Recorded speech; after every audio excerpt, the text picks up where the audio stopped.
पुणी बालेश्वर रे घटी बड़ अघटन 20 रु ऊर्ध्व छात्री असुस्थ।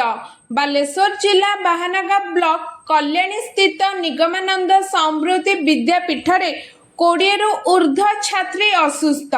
गुरुतर अवस्था गोपालपुर मेडिकल रे भर्ती करा जायछि।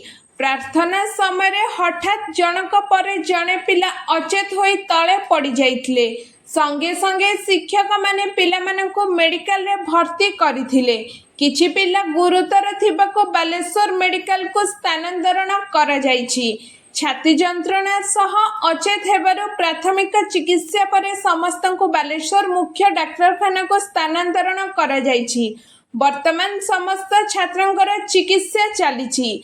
केउ कारण पई एपरि हेला बोली अभिभावक माने प्रश्न करुथुबा बेले यथाशीघ्र एहार तदंत कराजिबा बोली कुहा जायछि। Bureau report around Odisha live.